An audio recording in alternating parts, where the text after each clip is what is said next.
Sir वैसे देखा जाए तो आजकल मोबाइल की सुविधा तो सभी गांव में हर आदमी के पास में है। और हमने हमारा जैसे जोधपुर जो सर्किल है वहां पर एक कंट्रोल रूम स्थापित कर रखा है, फॉरेस्ट कंट्रोल रूम। और उसके हमारे जो सर्कल के अंदर है सभी करीब करीब सभी के पास उसके नंबर दिए हुए हैं। हमने अखबार के माध्यम से, टीवी के माध्यम से सभी को इनके नंबर दे रखे हैं कंट्रोल रूम का। जब भी कोई ऐसी सूचना होती है तो हम उनको बता रखा है। जो हमारे जो नजदीक का जो डिवीजन कार्यालय है उनके डीएफओ साहब को बताते हैं वो। और डीएफओ साहब हैं जो हमारे सीसीएफ साहब को, या जोधपुर सीसीएफ साहब को इन्फॉर्मेशन करते हैं। उसके बाद में हमारे डीएफओ जो है वो हमें इन्फॉर्मेशन देते हैं कि भाई आपको फलानी जगह वहाँ लेपर्ड आया हुआ है और आपको तुरंत रवाना हो। तो हमारी टीम उसी समय एकदम रेडी रहती है और हमारे जो संसाधन है वो हम लेके साथ में चल देते हैं। नजदीक के जो भी पुलिस थाना है, और करीब करीब पुलिस थानों के सभी के पास ज्यादा लंबे चौड़े नंबर नहीं होते हैं, 2-3 अंक के नंबर होते हैं। तो कम जल्दी से जल्दी, जितना जल्दी हो सके पुलिस को या प्रशासन को उसके बारे में इत्तला करनी चाहिए। जो प्रशासन है जो तुरंत हरकत में आए, और पुलिस प्रशासन है या जो फॉरेस्ट प्रशासन है वो वहां पर तक पहुंचा दे।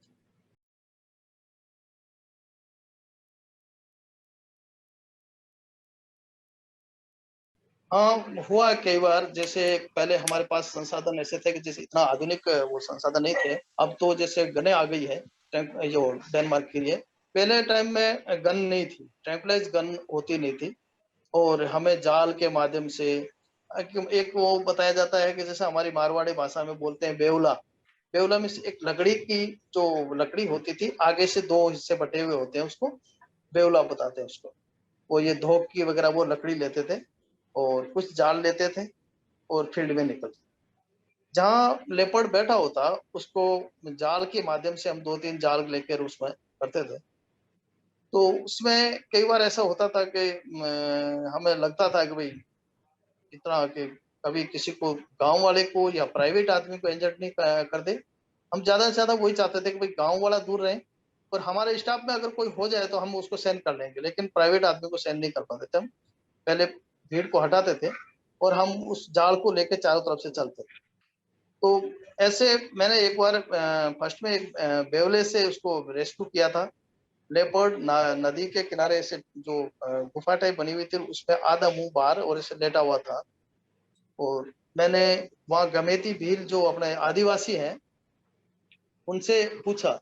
मैं कहा भाई मैं इसको जैसे ही इस बेवले से दबाऊंगा आप मेरा साथ देंगे? तो उन्होंने कहा सर हम बिल्कुल साथ देंगे आपका, और आप घबराए नहीं। तो मैं कहा ऐसे करो, आप मेरे साथ रहो और मैं जैसे ही कहूँ वैसे काम करना आपको। मैं बेवले से लेके उसको दबाऊंगा। आप कुछ ये जो आपके घर के बिस्तरों में जो इनके आदिवासियों के बने होते हैं, जैसे गद्दे टाइप के ऐसे, वो मुंह के लेके आ जाओ। वो लेके आ गए। मैंने कहा जैसे ही मैं इसको दबाऊं आप ये गद्दा लेके इसके ऊपर गिर जाना। और कोई जरिया नहीं था। मैंने उसके ऊपर वो बेवला लगाया और उसको दबा लिया। दबाते ही वो आराम से उसके मुंह के ऊपर वो गद्दा डाल के पड़ गया। फिर हमने उसका मुंह दबाए रखा, गर्दन पे जो लोड नहीं दिया। गर्दन तो फ्री होती है उसकी, लेकिन उस बेवले के अंदर से उसका सर नहीं निकल पाता। उसको दबाए रखा। फिर जो नजदीकी स्टाफ था, हमारे रेंजर साहब वगैरह वही मौजूद ही थे। मैंने कहा सर इसको पैर वैर बांधो। पैर बांध दिए उसके चारों। पैर बांध के फिर उसका धीरे धीरे मुंह मुंह के ऊपर से हटाया और हमने रस्सी से उसका मुंह बांधा। मुंह बांध के और फिर नीचे से जहाँ गाड़ी खड़ी थी हमारी, करीब आधा किलोमीटर दूर, हमें उसको पहाड़ी के अंदर लेके आना था। तो वो भी हमारे पास ऐसा कोई वो इतना वो नहीं था कि भाई छोटा मोटा जाल था या वैसे था रस्सी। और जैसे गांव वाले किसी मरीज को जैसे लेके जाते थे उस हिसाब से हम उसको कंधों पे लेके आए गाड़ी तक। और फिर लाके हमारे और गाड़ी के पास में और उसको पिंजरे के अंदर शिफ्ट किया हमने। और ऐसे 2-3 किस्से हमारे साथ हुए थे। जब हम सोचते थे कि भाई हमारे पास ऐसा कोई साधन होना चाहिए जिससे कि हम आराम से इस जानवर को बढ़िया तरीके से रेस्क्यू करें, स्टाफ की भी कैजुअलिटी नहीं हो। फिर धीरे धीरे हमें गने भी मिली है, हेलमेट है, बॉडी आर्मर सूट है, चेस्ट गार्ड है, फाइबर शील्ड है। ये हम लेके चलते हैं साथ में। हमारी जो गाड़ी है, ज्यादातर हम गवर्नमेंट गाड़ी यूज करते हैं। दूसरी प्राइवेट गाड़ी में हमारे अधिकारी जो भेजने से परहेज करते हैं। कि भाई आप गवर्नमेंट गाड़ी ही लेके जाएं, ताकि हमारा संसाधन है वो पूरा उसके अंदर आ जाए, तो उनको लेके जाते हैं। हाँ, बाय द वे ऐसा हो जाता है कि भाई लेपर्ड रेस्क्यू करने गए और आगे स्लॉथ बेयर का हो गया, तो स्लॉथ बेयर को भी हम हैंडल कर लेते हैं। उस हिसाब से हमारी जो टीम है वो हर सिचुएशन में लड़ने के लिए तैयार रहती है। ऐसा नहीं कि हम पीछे सरक जाएं कि भाई इस जानवर को हम अब छोड़ देंगे, सर ये नहीं होगा। हम कैसी मतलब कैसी भी सिचुएशन में है अगला जानवर, चाहे कोई उसकी जगह हमें दूसरा तीसरा कोई भी जानवर मिला, हम उसको परहेज नहीं करते, नहीं पीछे हटते, हम हमारे हिसाब से उसको रेस्क्यू करके ही रहते हैं और बिल्कुल सुरक्षित करते हैं।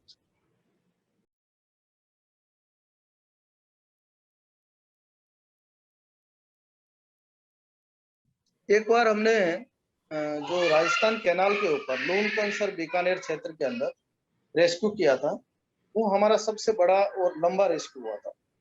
करीब हमें उस रेस्क्यू करने में 2.5 महीने लगे, 2.5 से 3 महीने। दरअसल जो नहर के साथ में एरा घास होता है, बहुत हाइट में और काफी उसके नहर के साथ साथ में करीब 6-7 किलोमीटर के बेल्ट में था, और उसकी चौड़ाई में होगा तो करीब 200-250 मीटर के चौड़ाई के अंदर वो चढ़ा। तो उसके अंदर उसके जो खाने के लिए हैं वो ये अपने वुल्फ है और जैकाल है, दूसरा ये वाइल्ड बोर है, और छोटे मोटे खरगोश वगैरह ये जानवर खूब थे। तो वो अपना ऐसा हैबिटेट बना चुका था कि उसको छोड़ने को राजी नहीं था वो, और हम लगातार उसका पीछा कर रहे थे। आखिर मैंने उसको कई बार दफा रात को भी कोशिश की कि भाई रात को इसको अपन देखना चाहते हैं कि ये हमारे नजदीक आता है या नहीं आता है। मैंने अपनी गन वगैरह तैयार की, हालांकि रात के समय में ट्रैंक्विलाइज नहीं करना चाहिए, लेकिन हम उसको तैयारी के साथ बैठे उसमें। तो वो जानवर हमारे नजदीक नहीं, जहां उसका चलने का जगह थी उससे 200 मीटर दूर से निकलता था।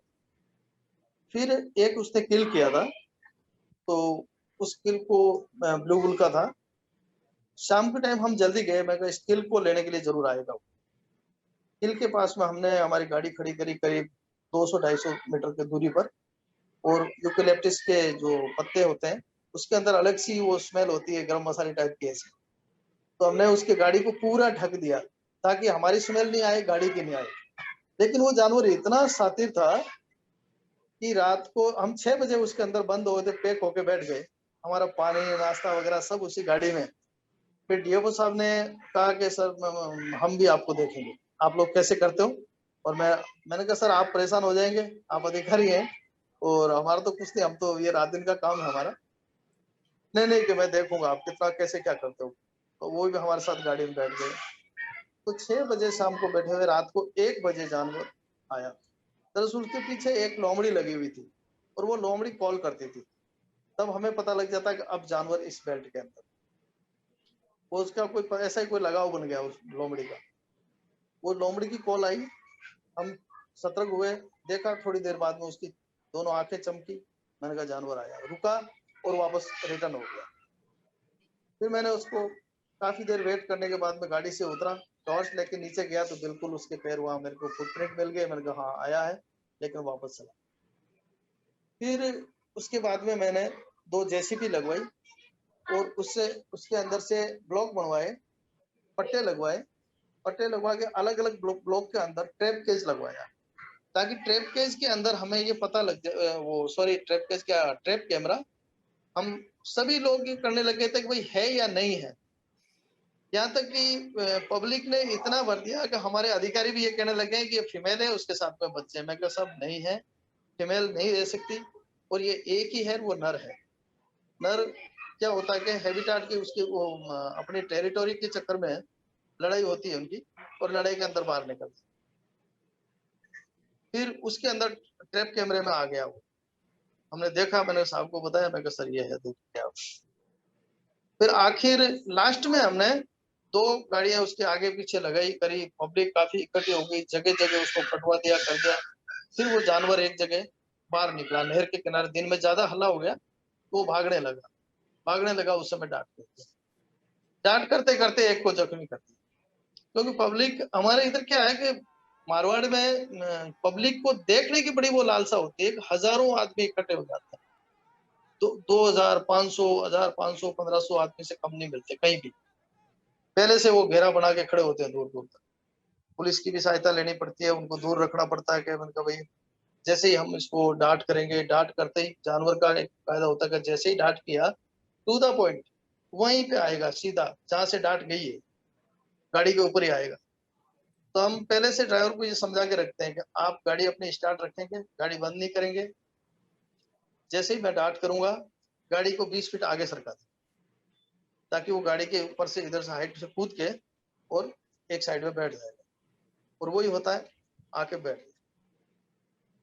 एक बार हमने फिर रेस्क्यू किया, मतलब उसमें डांट लगने के बाद में इतना फास्ट आया वो, पहला आके गाड़ी से टकराया, फिर दूसरी बार में नीचे गिर के वापस खड़ा हुआ और जो गाड़ी का पीछे वाला जो टायर है बोलेरो कैंपर का, उसको बाइट किया, टायर फोड़ दिया उसने। फोड़ के उसके बाद में खेजड़ी का पेड़ था बहुत बड़ा, इधर हमारे खेजड़ी के पेड़ होते हैं, उस पेड़ के ऊपर चढ़ गया, वहां जाके बैठ गया, वहां जाके बेहोश हो गया। फिर उस पेड़ के ऊपर से हमने उतार के उसको दिया। ऐसे काफी यूं अलग, हर जगह हमें अलग उसके वो मिलते हैं कि अब इसको किस तरह रेस्क्यू करना है।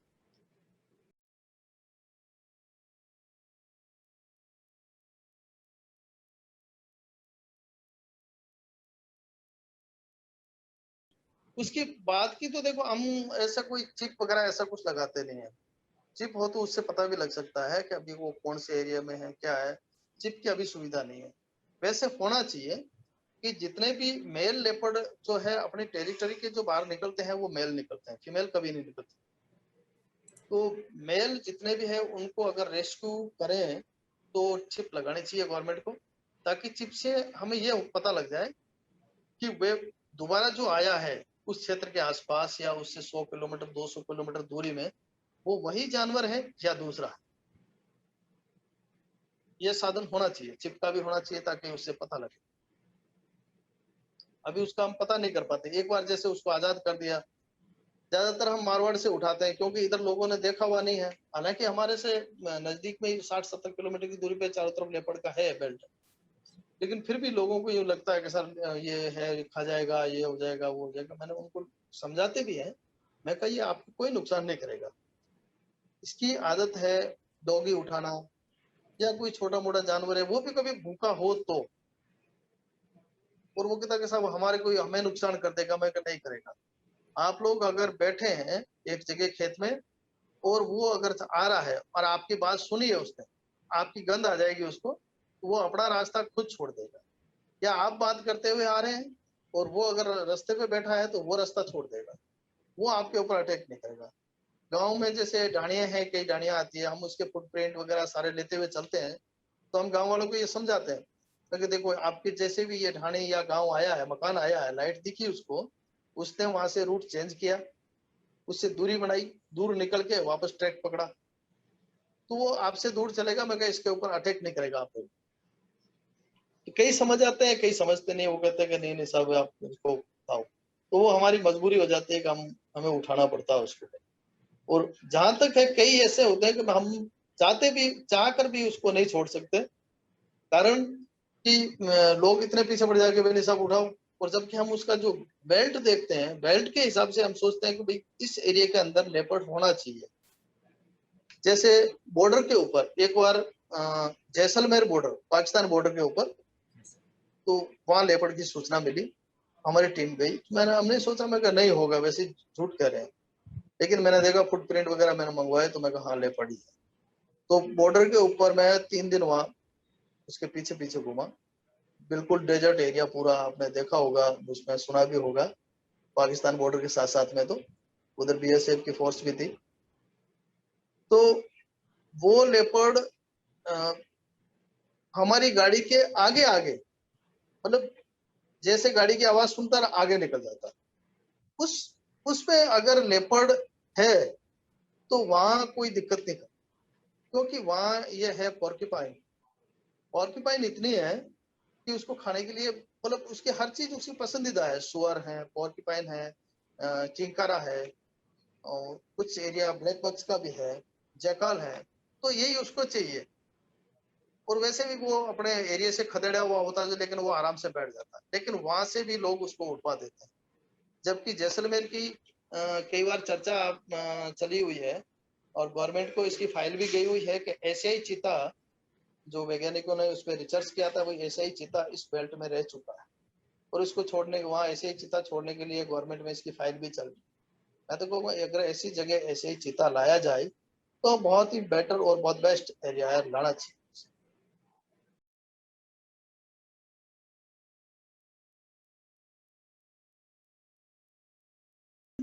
देखिए कि हम ज्यादा तो प्राइवेट को हम बताना वैसे भी नहीं समझते हैं, जरूरी नहीं समझते प्राइवेट लोग को। जो जानवर की स्थिति होती है उसके बारे में हम हमारे अधिकारियों को सीधी सूचना दे देते हैं कि सर ये जानवर ऑब्जर्वेशन में रखने लायक है या तुरंत छोड़ने लायक। हम जैसे ही रेस्क्यू करते हैं उसको वापस रिवर्जन वगैरह दे देते हैं, उसको देख लेते हैं कहीं भी इंजर्ड नहीं है, बिल्कुल स्वस्थ है। तो उसकी सूचना ज्यादा, खैर मीडिया वाले तो मौजूद रहते ही हैं वहां पर, टीवी वाले, मीडिया वाले काफी लोग इकट्ठे हो जाते हैं, उनकी नॉलेज में तो रहता है कि किस स्थिति में है। तो ऐसा हम किसी को यूं कोई पूछता भी है तो हम बताने से इनकार तो नहीं करते उनको, लेकिन खुद चला के ये नहीं कह पाते हम कि भाई ये क्या क्या हुआ इसके, क्या नहीं। लेकिन ऐसा होता नहीं है, ज्यादातर जानवर हमें करीब करीब स्वस्थ मिलता है। ऑब्जर्वेशन में रखने लायक होता तो ऑब्जर्वेशन में 1 या 2 दिन हम रखते हैं और थर्ड थर्ड डे या सेकंड डे हम इसको वापस रिलीज कर देते हैं।